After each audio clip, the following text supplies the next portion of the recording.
Ladies and gentlemen and ladies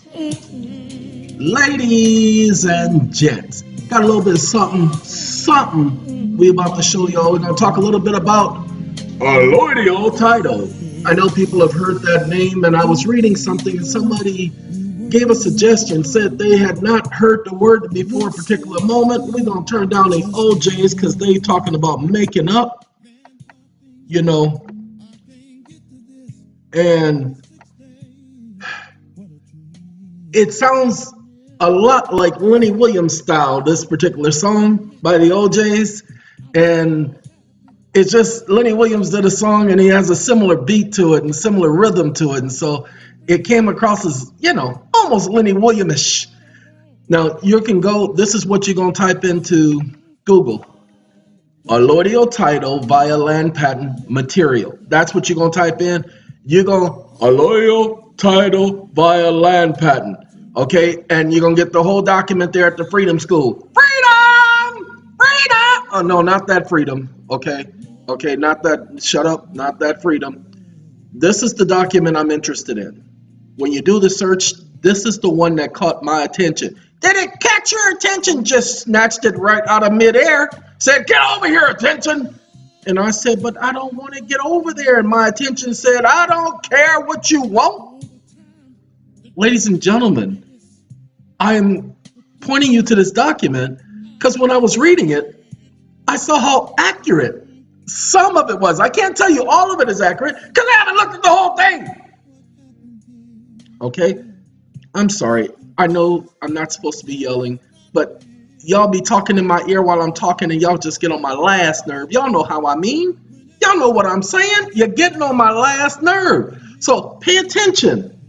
Is a provision a regulation? Well, what this junk was talking about, in order for a statute, and I loved it, in order for a statute to be valid and or to be implementing, it has to have a corresponding regulation.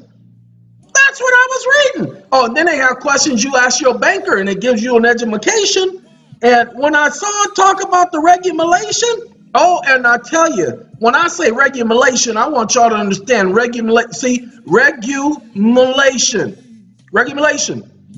Okay? So there you go.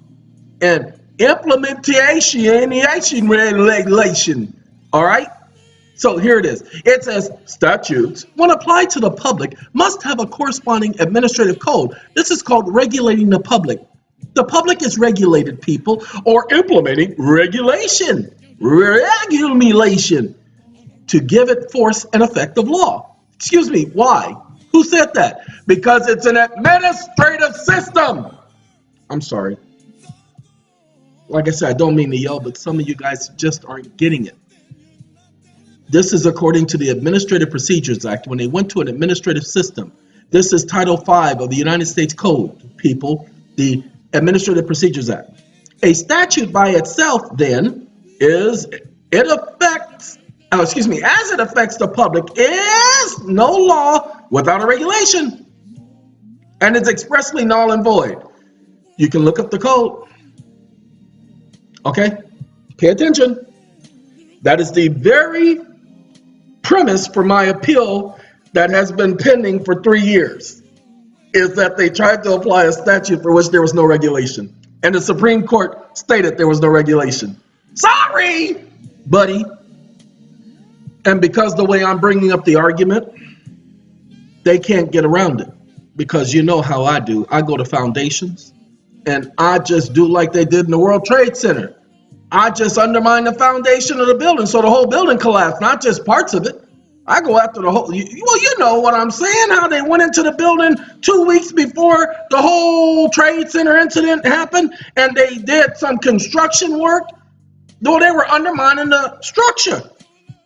How do we know? Can we prove that? Sure we can. We just go back in time, have Superman fly around the world about 3 times a week, you know, and then go back without missing a beat, and, you know, there you go.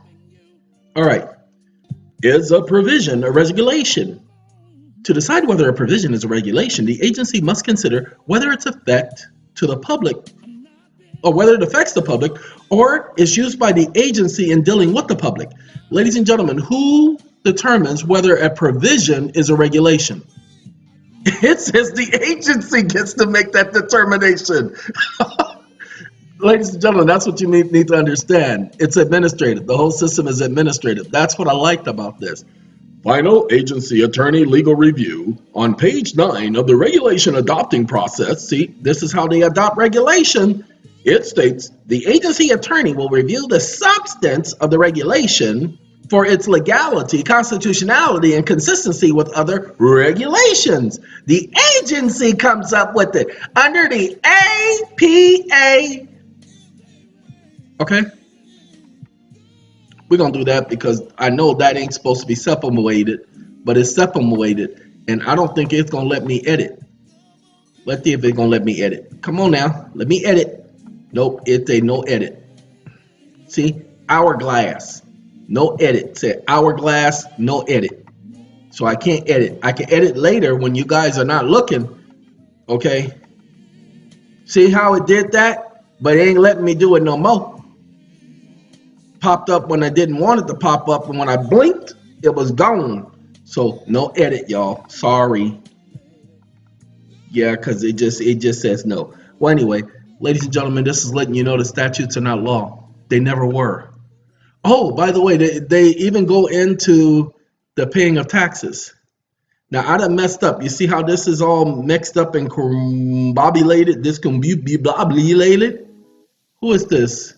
Cry me a river, Justin Timberlake. You got Justin Timberlake on your computer. That don't make no sense. Why'd you put Justin Timberlake on there? Nobody listens to Justin Timberlake.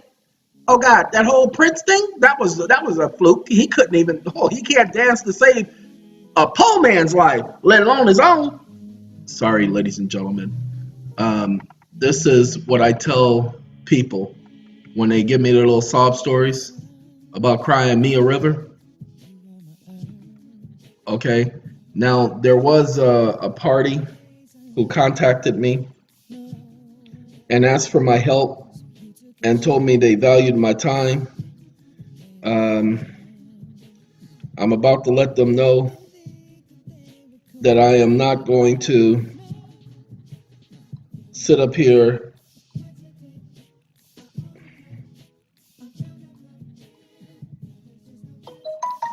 indefinitely.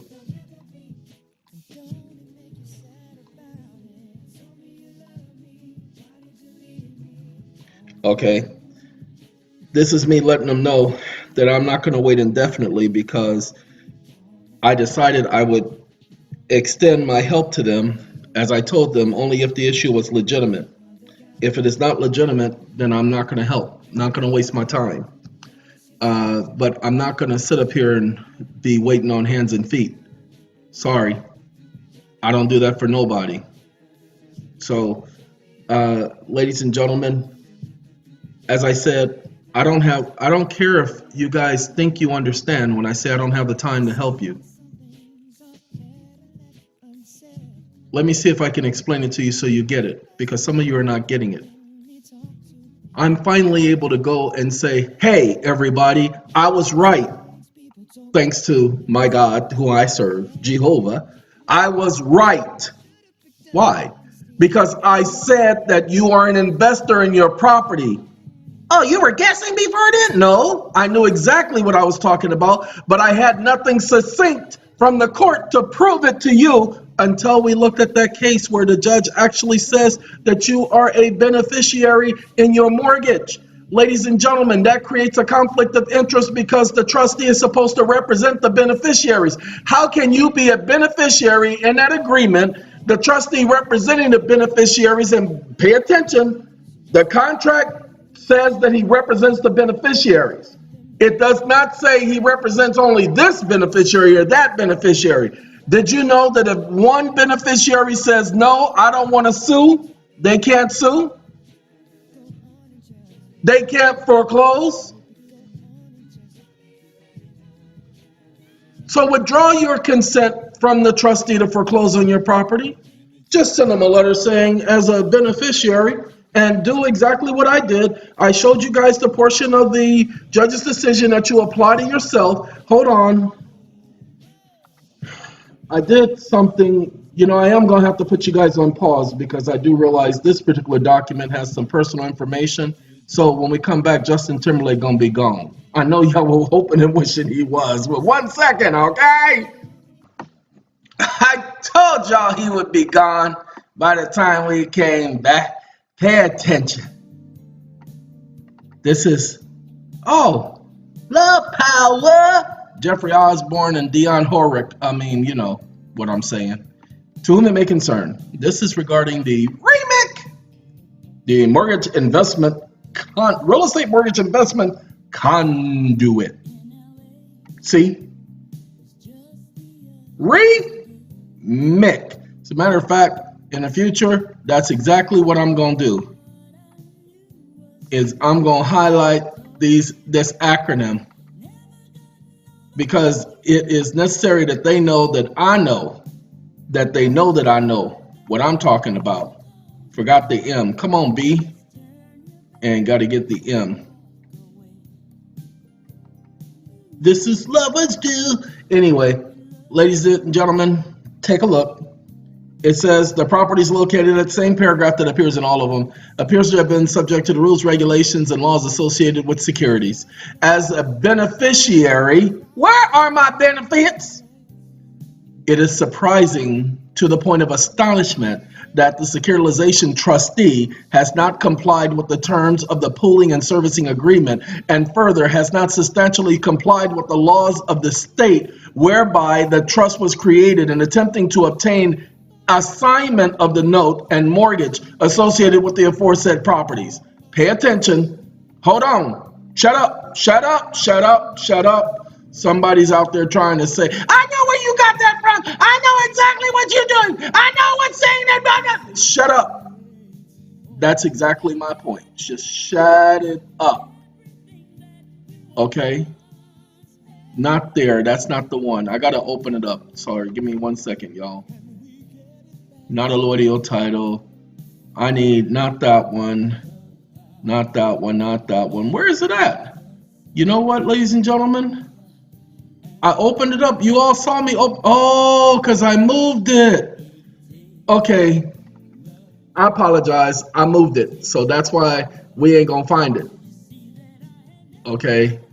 The reason why we not going to find it because I moved the document. So when I restarted the computer and I moved the document to another folder, we're not going to find it. So now I got to go and find it. Okay. We got our allodial title documents. So we got those. Now we got to go here. Because I put it here, and now we got to go all the way down here. There it is, the Horace document. Horace? This ain't the right Horace document. This is just a shortcut. Okay, let's see if the shortcut, because it's only 1 kilobyte, so that shortcut is not the shortcut we need. Okay, but it was the way I didn't save the document like I was supposed to. So let's see if it pulls it up. I have the document stored. I have the PDF. You know what? I should have just opened the PDF. I don't even know what I'm thinking about, y'all. I'm thinking about doing, you know how it is when you do things the round way, long way. Oh, well, it pulled up anyway. So let's do, nope, it didn't pull up. This is the actual Horace document. This is the one I'm working on. This is the one where I'm going to take what the attorney put in his document and create a lawsuit out of it. So by the end of the week, my hope is by the end of the week, I'll have that done. I can't promise it. I can only tell you that's my intent. He's got some intentions, Your Honor. Yeah, he says he's got some intentions. Well, let me ask him, what you intending on doing? No, he just wants to know so he can be prepared. He said, Your Honor, he told me to tell you it's none of your mother. I mean, well, he told me I couldn't say that to you, but you want me to be truthful. So he said, hold on, let me pause everybody else so they can't hear me tell you what business it ain't yours. Okay, hold on 1 second. Okay, that's the type of conversation y'all don't want to be a part of. Neither do I. So I'm going to let them talk, and we're going to just ignore them in the background. Okay? You know, if anybody... You hear any gunshots or anything, that's because he shouldn't have talked, okay?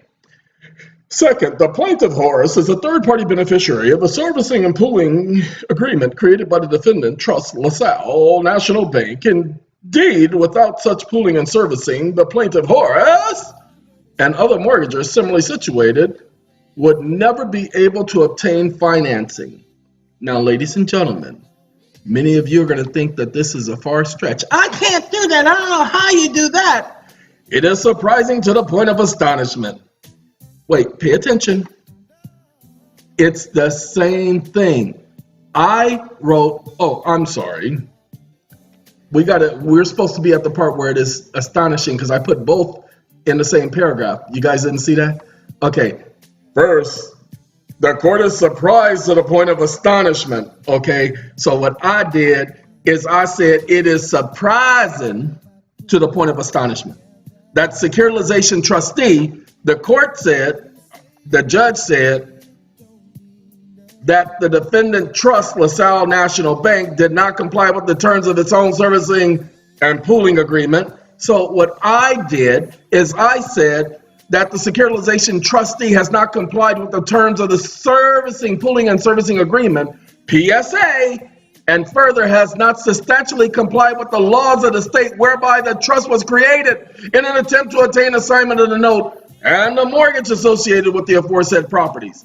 The court said, don't leave. Did not comply with the terms of his own servicing pooling agreement and further did not comply with the New York law in attempting to establish the assignment of the plaintiff Horace note and mortgage. Ladies and gentlemen, I didn't need all of that language. That language, all I did was just took the words of the paragraph and I reworded it. Your teachers have asked you to do that. If you've ever done a book report where the teacher said you need to put it in your own words, all you're doing is taking it and rewording it. So that's what I'm trying to tell you to do when you get this document right here. Sorry, my wrist froze up on me. That happens from time to time with my wrist. It actually locks up on me. Shouldn't have locked up, but it locked up, y'all. It just locked up, just like click, clack, just locked up. Okay, please understand, I'm going to take these words of the attorney. I still got to edit the document so that everything lines up. Then I'll be editing it. I'll be changing the dates. I'll be changing some of the information. I'll be deleting a lot of the information because a lot of the information is not necessary for what I need to do. Okay? But that's what I'm telling you. You don't have to be a lawyer. You just take a case where a lawyer has had success and you duplicate what the lawyer brought to the court's attention. Guess what? Even if you can't prove a single point, because the attorney couldn't prove anything, even if you can't prove a single point that you're bringing out, you still bring it out. Why? Because, ladies and gentlemen, as with the attorney, you have the right to bring forth the information. So just bring forth the information, put it in your own words, and introduce the information. Okay? Well, anyway, the document that we were putting out says this. After we get past that paragraph here, our client are construed as third-party beneficiaries of the pooling and servicing agreements because we're talking about two different properties. Okay, created, so you're going to put agreement, singular. Anyway, created by the trust over which the securitization trustee, this is supposed to be, sits as administrator. Okay, I'm going to have to change that. Indeed, without such pooling and servicing agreement, our clients and other mortgagors similarly situated would never have been able to obtain financing. What are the benefits due our clients? In other words, hey, what y'all going to do for our clients? What y'all going to give them? What they benefits according to the contract? Seeing that they are third-party beneficiaries, investors, otherwise known as trust investment holders. Where the accounting is supposed to be, where's the account is supposed to be, where is, but it said, where's the accounting associated with the beneficiaries right, associated with the servicing and pooling, P-O-O-L, voice recognition agreement, and the PSA. As a result of being third-party beneficiaries, the trustee is obligated to represent the interest of our clients in their beneficiary capacity. We now charge the trustee with breach and for failure of duty of fiduciary care. You fiduciary. Oh, K Sweat, he wants to make it last.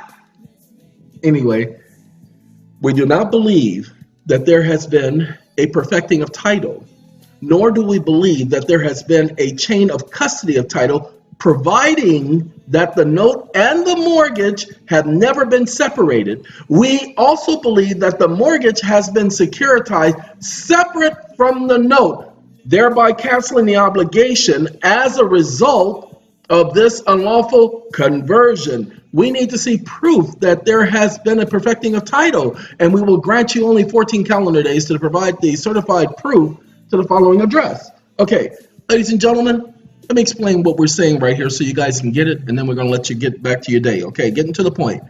We believe that the mortgage has been securitized separate from the note. I was just explaining this to somebody. They're saying that they can securitize the mortgage. You're absolutely right, ladies and gentlemen.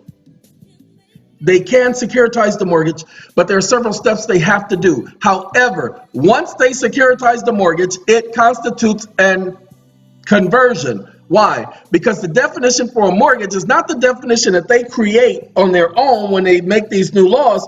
Definition is the ancient definition, the original definition, that which came first. He who smelt it dealt it. Okay? It's not the same mortgage. It's now a security. Originally, it wasn't a security. When did it become a security? When they registered it and converted it to a security. It was converted. See, you take something, you convert it, it's not the same thing anymore. It's now converted. For instance, a car that's a convertible is a car that had a roof, but once the roof is taken away, it's no longer a car with a roof. It's a convertible. But you can always add the roof back. Yes, you can. But if you remove the roof from the car totally, the roof will be the note. If you remove the roof from the car totally, it simply becomes a convertible and not a car. You guys do realize a convertible is not a car. A car, the word car comes from the word carriage. Carriage had a covering over top. Car, carriage, carried people along the way. A convertible is not a car, it's a convertible. That's why you hear people say, oh, he drives a convertible.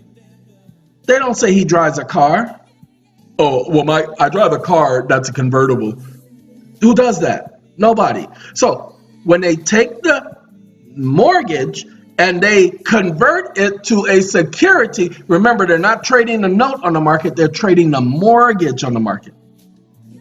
Okay, claiming that they are betting on your payments, and that's why they are offering the trade. Ladies and gentlemen, I am tired. I just wanted to give you that information. So that's me letting you know why I used that language and why I spoke to them canceling the obligation, because they separated the mortgage and the note.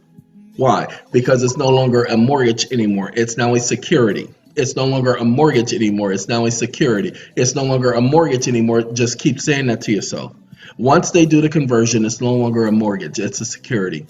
So we need to see proof that they perfected the title. What do you mean proof that they perfected the title? Well, there has to be a chain of custody of title along with the what do you call that?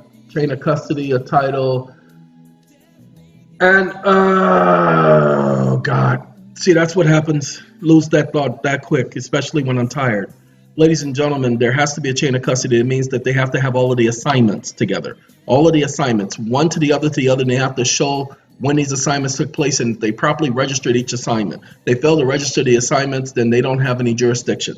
That's the first thing. Second, the mortgage and the note have to stay together, so they'll have to show proof that they stay together. They cannot separate them, file one on a county record, and then file one in the so-called securities market. Can't do that. So we need to see proof that they perfected title. Perfecting title is a very important term. And oh, by the way, we talked to some of you yesterday about tendering payment. We're going to turn Keith Sweat off because he's about to, he wanted to make it last forever, but it can't last anymore because he's gone. Okay? He gone. All right? Bye-bye, Keith. Anyway, ladies and gentlemen, we talked to some of you yesterday about the term. Pay attention. Term. Pay to the order of, and the term, tender of payment, sorry. So, told you I'm tired. Tender of payment is a term.